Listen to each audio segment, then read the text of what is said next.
Welcome to Troubleshooting Innovation, a commercial baking podcast sponsored by AB Mauri North America, a global leader in yeast and bakery ingredient technology. When it comes to baking, who's behind you matters.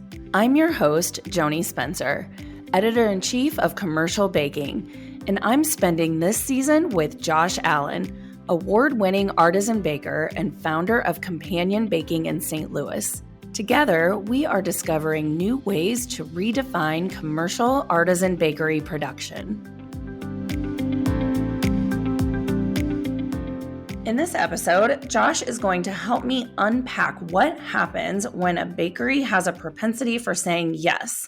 We're going to identify the benefits and anticipate and troubleshoot some of the pitfalls. Josh, thanks for joining me today. It's great to be back. Thanks for having me. So I'm really excited about this one in particular because I think it draws on a very interesting part of your history and your narrative. And that is the rule of improv. And if I am remembering correctly, the rule of improv is that you always say yes and I think that's really interesting when you apply it to baking. So can you talk about how you personally learned the rule of improv and how you've learned to apply that rule to running your bakery business? Absolutely. And I'm gonna, whatever I do, I'm going to butcher because we're talking about an awful long time ago. And we mentioned that I grew up in the food business. And when I went to college, I had the luxury, for lack of a better way of saying it, of just studying liberal arts. I was an American studies major, which meant really I could take anything with America in the title and it would count towards my major. And I also really wanted to study different ways to communicate. I really had this sense growing up forever that I was going to go into my family's business. And there was really, I didn't even think about anything else. And so I wasn't worried about graduate school. I wasn't worried about testing again or any other experiences. I really wanted to take the opportunity. So I took public speaking. I took some drama classes. I took art classes. I took a lot of different stuff. And one of the classes I took a couple different semesters of improv, and I was terrible at it. So this is not about me being some improv performer, but I found it to be incredibly fascinating as it related to the idea of customer service. And I can actually remember very shortly after graduating, going back to my professor and talking to her about potentially writing a book on customer service and the art of improv. And it never went anywhere because I started baking and that was sort of the end of it. But really the idea was you go into a scene with folks, and if there's 4 or 5 or 6 people in a scene, or even 2 people in a scene, you can't get ahead of yourself and say, this is how I think this is going to play out, because you've got all of these people that are doing whatever they're going to do and bringing their experiences and their sense of what's happening. And so you just have to go with the flow the whole time. And as soon as you start blocking somebody, if they say, yeah, I've got a pink hat on and I'm getting ready to walk out in the rain, you can't say, well, no, it just stopped raining outside. Because it's just not how it works. It's really the idea of no blocking more than it is the idea of always saying yes, but you just got to go with it and kind of see where it takes you and enjoy that journey and try to do your participation. And so it's just sort of been a way we've kind of created a culture of yes here in that sense. One, because it's led to some super interesting opportunities and ones that have really created the business, to be quite candid with you. And it's also just a lot more fun. Yeah. Like you said, it probably goes back to just not blocking rather than you just automatically say yes. I imagine that in business, it might not always be safe to say yes to everything. Is that fair? Oh, absolutely. Because in the end, what we're trying to do is take care of our customers. If a customer comes to us for something, for a certain product, a certain delivery location, a certain price or something like that, if we can't achieve that for them, and if we say yes and then fail, not only does that hurt us, but it hurts them. So certainly you've got to bring a sense of realism and a certain sense of capability to that. But it doesn't mean that you can't go out on a limb. You know, our business forever changed really probably 2012, maybe 2013. It was a grocery store chain that was expanding across the country. They ended up with a store in Columbia, Missouri. They were kind of in Colorado and kind of heading east at that point. And they called and they said, our frozen manufacturer let us down. We can't get any product in Columbia. It's about 2.5 hours from St. Louis. They said, we need bread tomorrow. And I said, okay, let's do it. I said, we can get you bread tomorrow. We can get you bread for the rest of the week. And then I'm going to come down there and we're going to figure out if this is something that makes sense for either one of us. But, I'm intrigued enough by what's happening and, seeing this opportunity for growth enough to just try to figure it out. We're not going to make any money in the next 4 or 5 days, shipping bread 2.5 hours away, having to use an outside service to do it, but we're probably not going to lose any money either. So let's get it down there and see what the opportunity was. And so taking that attitude on it was different than saying, well, I can't get you bread in Colombia. I mean, that would have been really easy to just turn it off because there was no way to make money in the short term doing that. But I think that willingness to go out on a limb because I knew how to do it. I didn't know if it was going to work or not, but I knew that I wouldn't let them down in the short term. I didn't overpromise and say you're going to have bread forever. I just said, look, I can get you through the rest of this week because this is your opening and I know it's important to you. And then give me an opportunity to come talk to you. And it turns out that they ended up loving what we did, appreciated what we did. They gave us time to create some frozen products for them to then go into all their stores. And then we wouldn't have built our new factory if it wasn't for their growth and that opportunity. And it all stemmed from just a willingness to sort of see it through. And I think that's super important. And everybody knows that production and sales, there's always that battle. And production always wants to say no to whatever new opportunity sales brings. And production wants to say, well, I just created this new product. And sales says, but I don't think it can sell. There's always that kind of internal battle that's happening. And if we can just turn that around and get a culture of, let's try that. Let's just see what happens. Let's be realistic. Let's have a real end date that if this doesn't work, that it doesn't make sense. But taking shots at things, I do believe in the Wayne Gretzky idea that I missed, 100% of the shots I never took. Yeah. And we wouldn't be here. You and I wouldn't be talking today if we hadn't taken that shot with that grocery store in Colombia, because it allowed us to expand our business, go into frozen, increase our distribution, meet new partners and new relationships that have turned into other stores and other restaurant partners. And that's where we are today. And it really all goes back to that phone call. And it's really interesting to think about that. And so that's the culture that we're trying to create here. That's between companions, between departments, between the cafes that we have and our wholesale operation, and between us and our customers, is that sort of culture of saying, let's give that a shot and let's see what happens.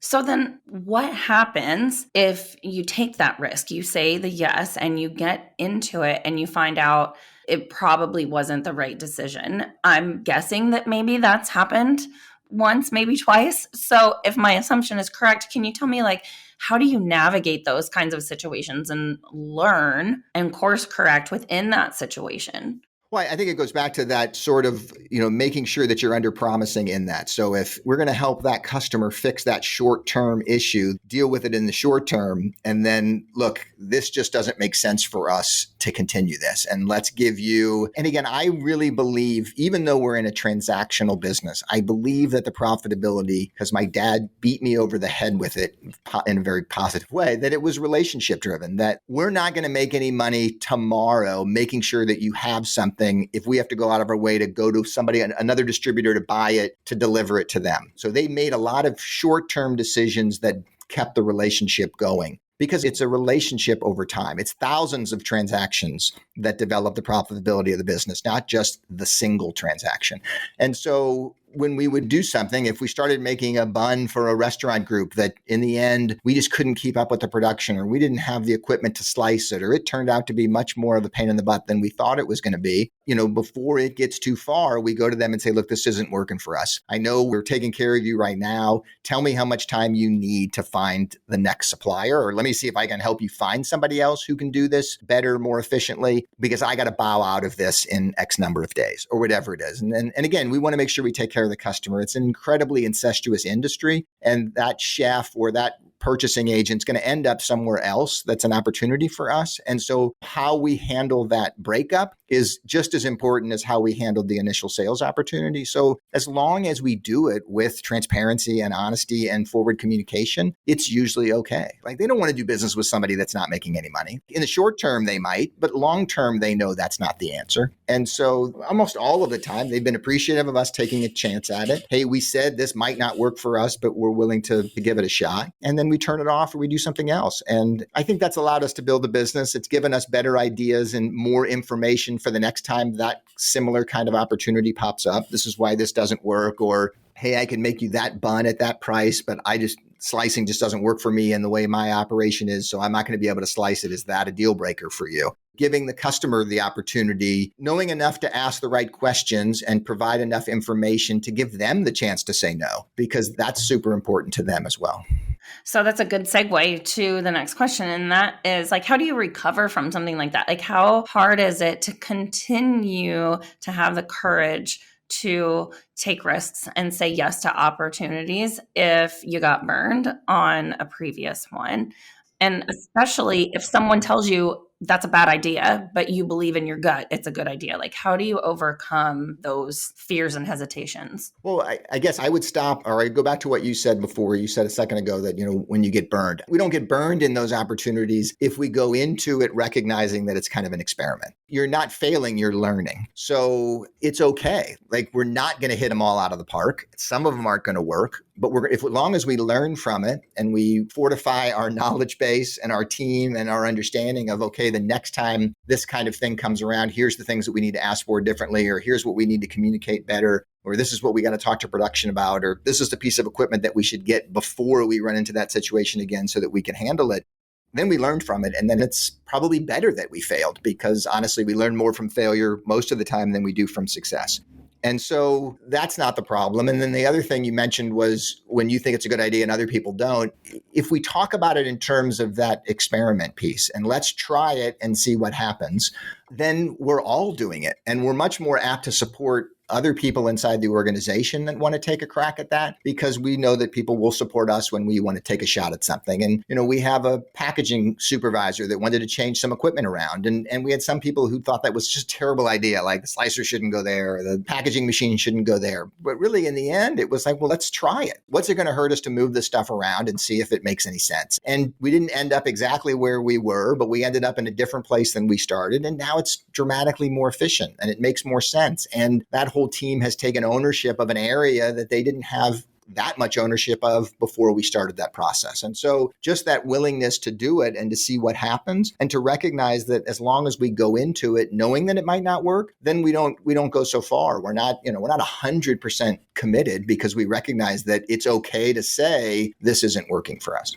Okay. So then building that culture of yes, it sounds like it's helping these, working across multiple areas of the company to find some synergies. You mentioned R&D is going to come up with a great product that sales is like, we can't sell that, and vice versa. So how does having this overarching culture of yes and being willing to take risks, and yeah, we can try that and know if it doesn't work, we can course correct. How does that create synergies between sales, marketing, R&D, and operations? Well, it creates trust. So I think in the end, that's what we're trying to do. So in the end, I think if we can trust each other, an idea might work, and trust enough, I guess trust and vulnerability, right? Like, we're vulnerable enough to put something out there that we know might not work, might not succeed, but we want to give it a try. We believe enough in it. We've thought about it. Here's our plan. This is what we think. Then if our whole team of people can then get behind it and say, okay, let's give it a shot and see what happens, then we start to build that trust across those departments. And we saw a lot of that with our waste reduction. We talked about that on a few episodes so far. And,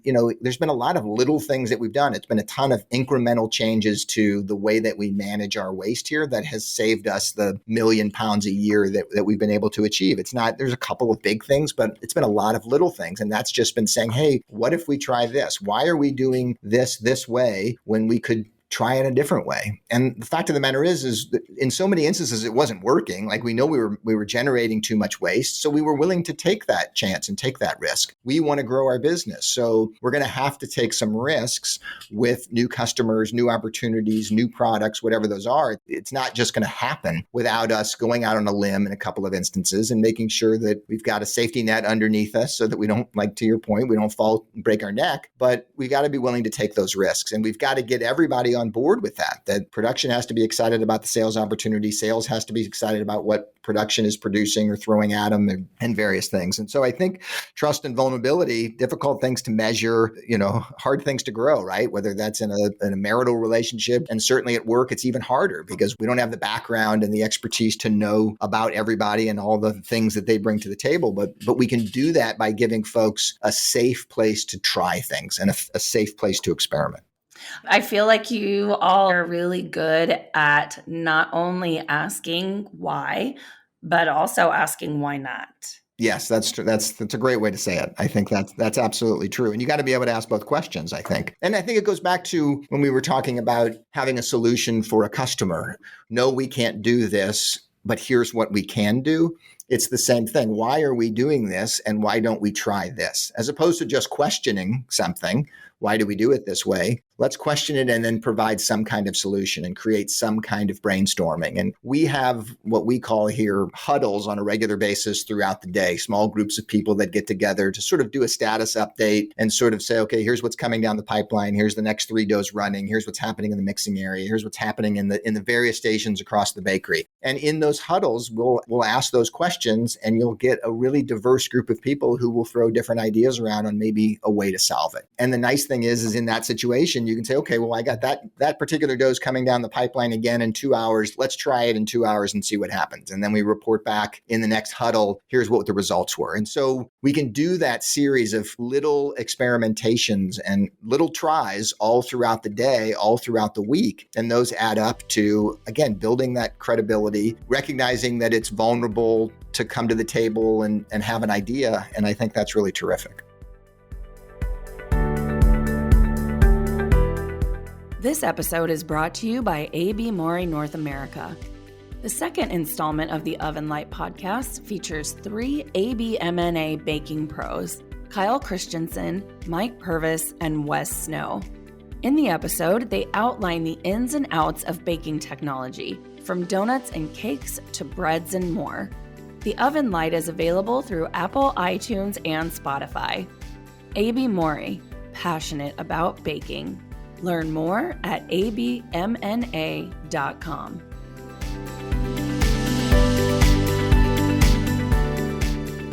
So we talked about the yes and, but I've noticed that, there's the why and the why not, and you have the yes and principle, but I can also see there's the no but principle, which I think also kind of falls in line with improv, right? If there's anybody with any real improv experience, I don't think you're supposed to say no ever, but certainly the idea has adapted for us. I think no, but I guess that is how you would talk about it, right? Like it's no, we can't do this, but here's what we can do. And maybe there's a way to change it around to say, yes, we can take that order, but it's going to be on this day and not that day. So I guess you're not saying no in that instance. We're saying yes to the order, but we need to put a caveat in terms of when we can actually fill that order. Or yes, we'd love to make that bun for you, but we're not able to slice it. I think there's ways to do it. And maybe yes, but is maybe the perfect mix between the two, because we need to be able to control that. And again, I think it goes back to not overpromising or not getting ourselves into trouble with something that we just can't do.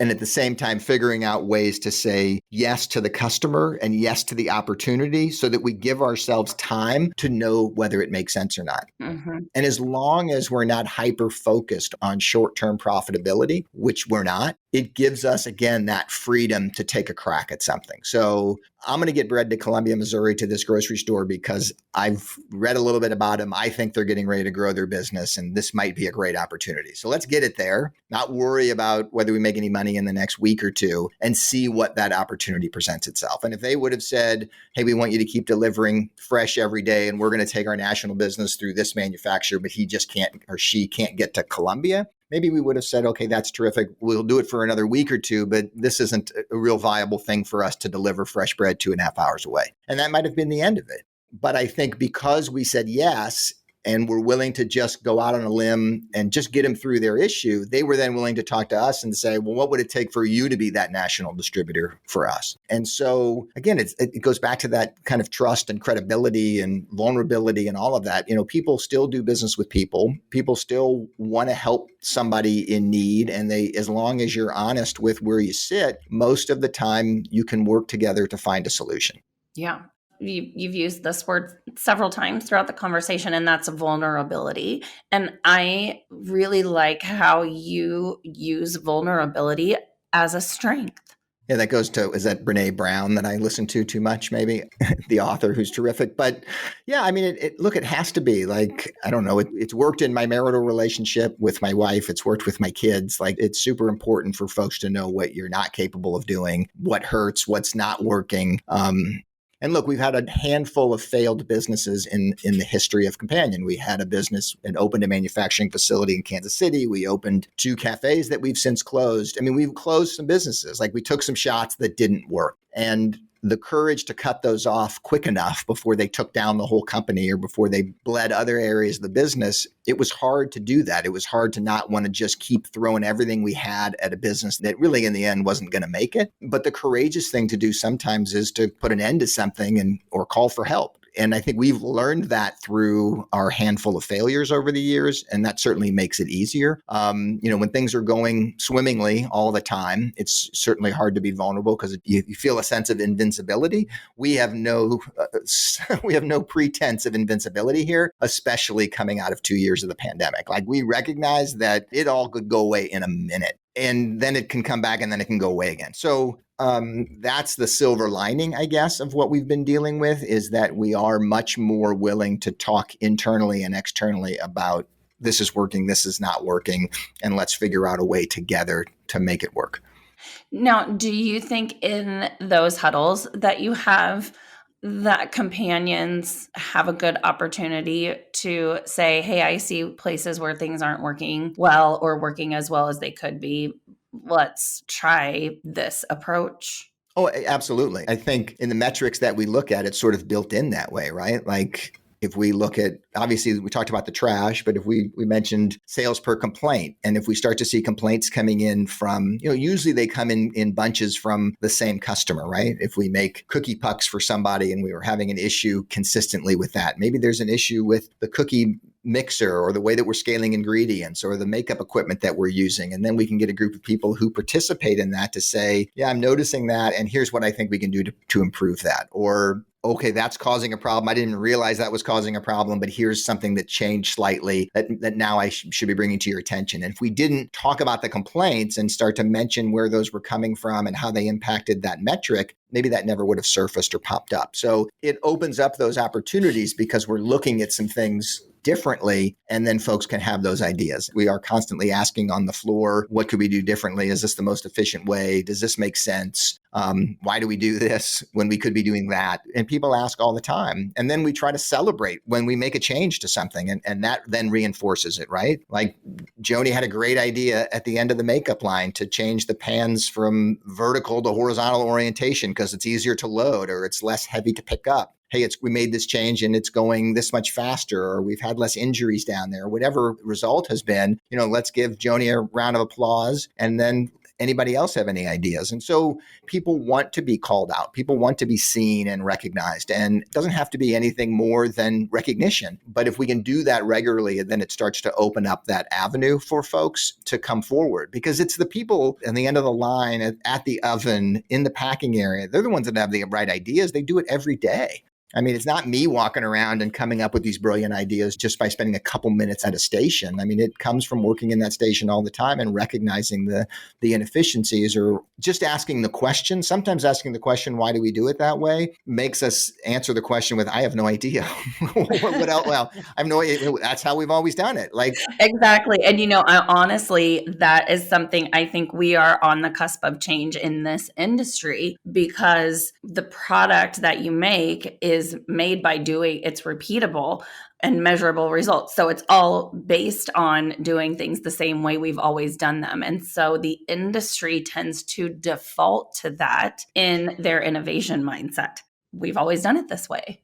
Right. And some facilities and the manufacturing has been set up, and it's hard to change that. Like, it's not easy to change that when automation is a certain way, or a line is set up a certain way, or oriented a certain way in a business. Those changes are not easy. The longer it doesn't matter how big you are, the longer you've been around, it's still a big boat to turn when you want to make a change, because it might be trying to turn a whole ton of tenured people in a different direction. And sometimes people are harder to change than machines. So I think that's absolutely the case. And it's the nice thing, it's one of the positive things about having so many new people. There are a lot of things that are challenging about having a lot of new people in the business. But one of those things is if we talk about the vulnerability and the trust and coming up with ideas, when you have a lot of new people who really don't have a lot of experience, they're going to question a lot of stuff. And I think we've learned a lot through that process. And some of the things we just have to answer, because there is a reason we've been doing this way for a long time, because that's the safest way to do it. That's what yields us the best product or whatever it is. But there are a lot of things that just, like to your point, have grown out of happenstance, and they should be looked at differently. Why do we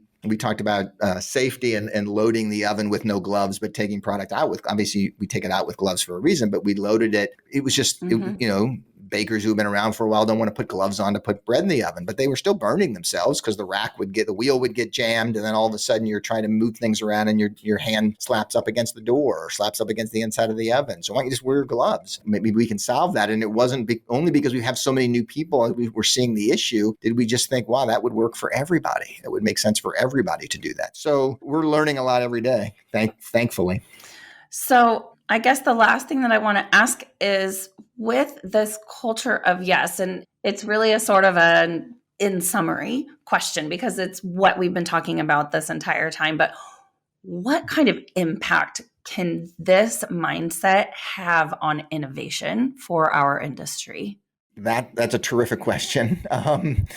One, I think it brings an element of fun to the business because a lot of times you'll tend to go out on a limb with things that you weren't willing to do before. That's something that we don't do, whether that's the industry or the individual bakery. And I think the industry's willingness to look at things differently and have to respond to things differently, it's just part of it. And I think packaging is a big piece that needs to be talked about and continues to be talked about because with the pandemic, there's a push for individually packaged things and fully packaged things. We're seeing less bread sold in paper bags, and there is a change coming, right? There's going to be more and more product that's delivered from the grocery store to the person's house, and people want things that are packaged if it's going into somebody else's car or somebody else's van and they're not controlling that distribution. Now it's not just from the shelf home that you're controlling. Now you're looking for some control or some sanitation or some sense of trust with that product all the way to your door. And so those things are different, and it's forcing the hand on all of us in the industry to think differently about how can we still create a great product. In bread, for instance, how can we still create a great product, or how can we educate the consumers to be able to have a great experience with bread that's sold in plastic versus paper? And I think that's just one example. And I think multi-pack sizes and things like that, if the bins are going to start to go away and folks aren't going to want to put their hand into a bulk bin or grab the tongs and build their own bin, then what are those packs? What do people want? Is it 4-packs, 6-packs, 8-packs, 12-packs? I know the stores struggled with donuts with that, right? With the pandemic, people weren't going to they wanted to buy prepackaged donuts, but how many donuts did you put in the box? What size box did you have? Is it a 2-pack? Is it a single pack? And we've got to learn that, and we got to talk about that. And then we have to be able to educate the consumer to what the expectations are differently when it's packaged that way. The donut doesn't have the same taste and texture necessarily when it's been packaged the whole time than when it's been allowed to breathe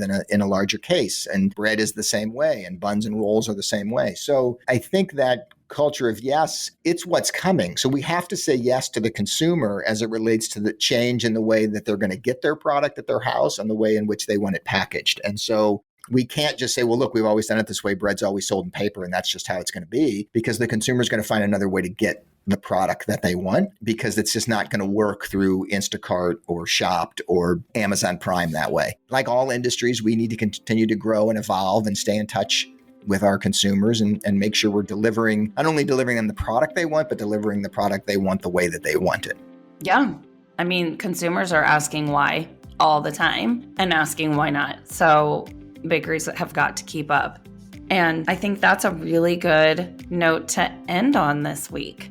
And it's a good segue into next week when we talk about sort of the definition of artisan and its relativity to how products are consumed and used, right? Yes, absolutely. I'm looking forward to that conversation. I am too. I know you've got some really impactful views on that. I've had your products and you know what you're talking about. I will talk to you next week, Josh. All right. Thanks, Joanie. Thank you for listening to Troubleshooting Innovation. And a special thank you to our sponsor, A.B. Mori North America. With quality bakery ingredient solutions, backed by both leading technology and technical support, A.B. Mori North America supports industrial and artisan bakers and reminds you that who's behind you matters. Learn more at abmna.com.